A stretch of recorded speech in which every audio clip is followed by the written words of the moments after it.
Page number 106 NCERT. Question number 5, what are the differences between the mass of an object and its weight. तो सबसे पहले तो मैं यही बता दूं कि मास और वेट जो है वो बिल्कुल ही अलग क्वांटिटीज़ हैं, दोनों सेम नहीं है।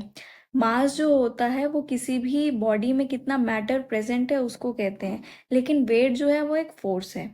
मास आप कहीं भी चले जाइए बिल्कुल सेम रहेगा, किसी भी प्लैनेट पे चले जाइए, मून पे चले जाइए, बिल्कुल सेम रहेगा, बट जो वेट है वो डिफरेंट वैल्यू देगा अलग अलग जगह पे।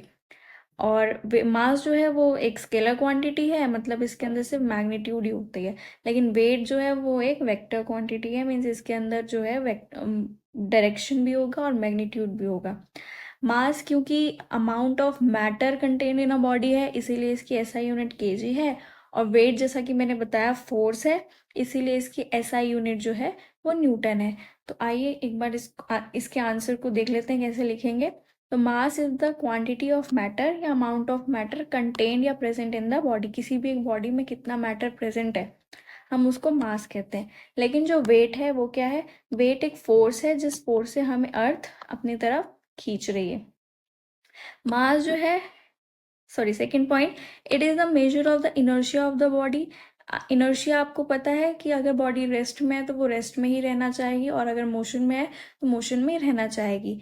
तो मास अगर ज़्यादा होगा, अगर मास ज़्यादा है तो उसका इनर्शिया भी ज़्यादा होगा।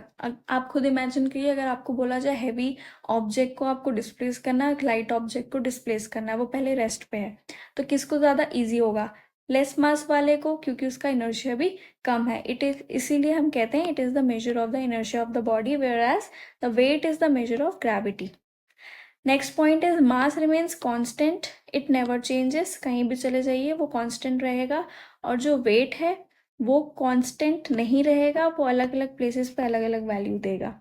Next, mass is a scalar quantity. Scalar quantities कौन सी क्वांटिटीज होती हैं? जिसमें सिर्फ मैग्नीट्यूड ही होता है, डायरेक्शन नहीं होता। वेक्टर क्वांटिटी वेट है, क्योंकि वेट फोर्स है, तो फोर्स के पास दोनों चीजें हैं, मैग्नीट्यूड भी है और डायरेक्शन भी है। मास की एसआई यूनिट केजी है और वेट की एसआई यूनिट न्यूटन है, क्योंकि ये एक फोर्स है। आई होप आपको समझ में आया होगा। Thank you.